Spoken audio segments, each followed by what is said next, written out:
হত্যাকাণ্ডের রাজনীতি, বিএনপির রাজনীতি তো নিষ্ঠুর। ময়মনসিংহের গৌরীপুরে বিএনপির দুই গ্রুপের রক্তক্ষয়ী সংঘর্ষে নিহত ছাত্রদল নেতার পরিবারের আহাজারিতে শোকের ছায়া নেমে এসেছে পুরো এলাকা জুড়ে।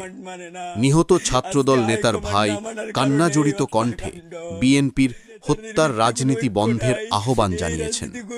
তিনি বলেন, আমার ভাইকে রাজনীতির নামে হত্যা করা হলো।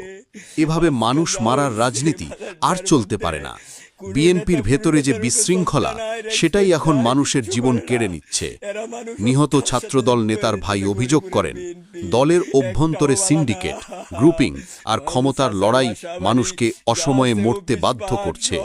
কেউ কারো কথা শোনে না, কেউ দায় নেয় না। এরা শুধু নিজেদের স্বার্থে মানুষকে ব্যবহার করে।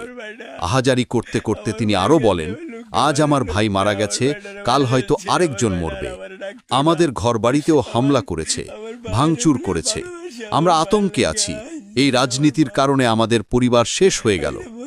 তিনি দাবি করেন, যারা নেতৃত্বে আছে তারা নিজেদের প্রভাব দেখাতে মানুষের জীবন নিয়ে খেলা করছে। এদের লাগাম টেনে ধরতে হবে। হত্যার রাজনীতি নিষিদ্ধ না হলে আরও পরিবার রক্ত ঝরাবে।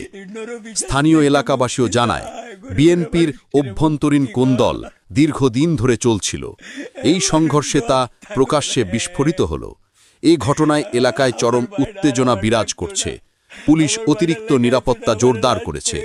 নিহত ছাত্রদল নেতার পরিবারের দাবি, তাদের জীবনের নিরাপত্তা নিশ্চিত করা হোক এবং দোষীদের দ্রুত বিচার করা হোক।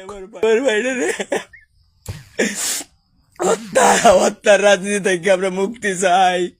এই হত্যা, গরিবের অবস্থা খুব ভয়াবহ। এইরকম হত্যাকাণ্ডের রাজনীতি, বিএনপির রাজনীতি তো নিষ্ঠুর, এত নিষ্ঠুর। এরা হাইকমান্ড মানে না। আজকে হাইকমান্ড না মানার কারণে এই হত্যাকাণ্ড।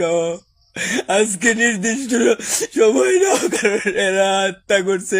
বাইরে আমার ভাই আমারে কয়ে গেছে, আমার বাইরে ছাড়া আছে না। আমার কই যারা বাচ্চা যাইতেছে, আমার ডাকতো না। আমার বিপদে আমি আর কেউ কিছু কইতাম না। আমার আবিদ বাইরে মারেছে। আবিদ ভাই, আমার আবিদ ভাইরে ধ্বংস করে দিছে এরা।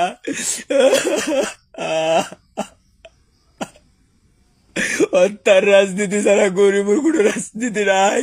এই নেতাদের ভিত্তি কোনো ঐক্য নাই।